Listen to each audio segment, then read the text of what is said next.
Today's lesson's on the quadratic formula from lesson 3, module 3, lesson 6. All right. One of the things we do in class, I want to skip, is watch videos where they're kind of singing a song about it. It kind of helps you remember it. It's very, very useful, but I'm not going to show that video here. I'm just going to encourage you go do it. And so this is the quadratic formula. X equals negative b plus or minus square root b squared minus 4ac all over 2a. All right, and so you want to have that down. Take your time and write that down. And so why quadratic formula? Well, remember from learning about completing the square that it doesn't, the easy ways, graphing doesn't always work, unfortunately. Factoring doesn't always work, unfortunately.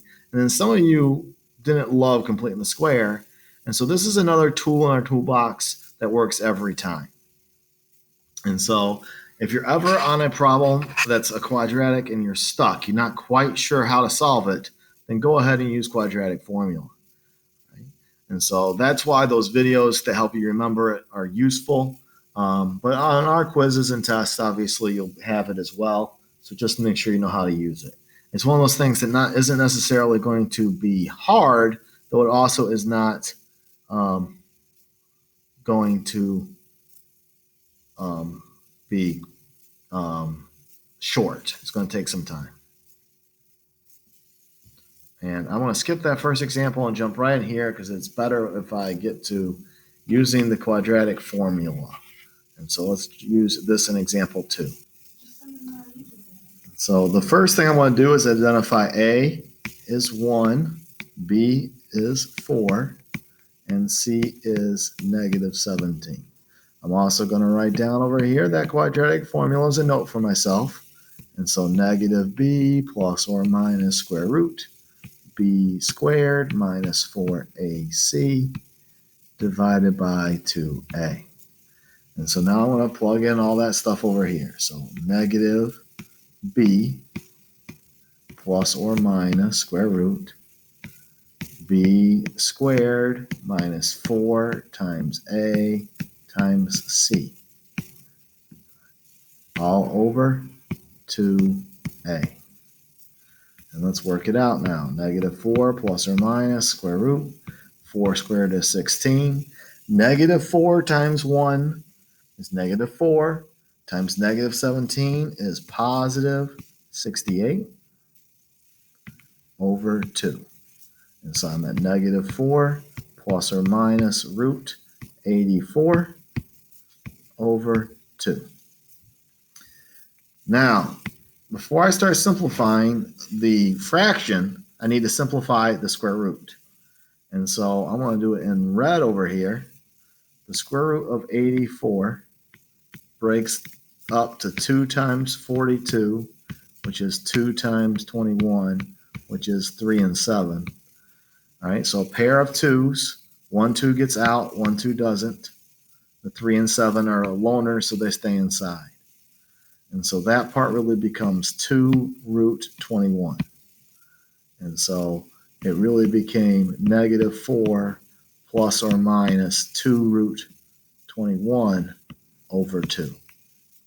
And now I divide each side by 2. So negative 4 divided by 2 is negative 2. And 2 divided by 2 is 1. I'm not going to write the 1 in. I'm just going to know it's there. And so that ends up being my answer. Now it's x squared, so it should have 2 answers. And it does. Negative 2 plus root 21 and negative 2 minus root 21. And I'm there. That's as simplified as I can get it before I start getting decimals, and decimals bad. Okay. Let's look at a different one. First, we identify A, B, and C. So A is 5, B is 8, and C is 11.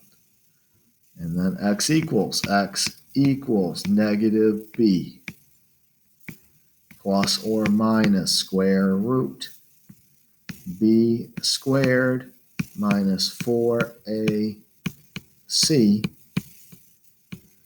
divided by 2a. And so negative 8 plus or minus square root 64 minus 220.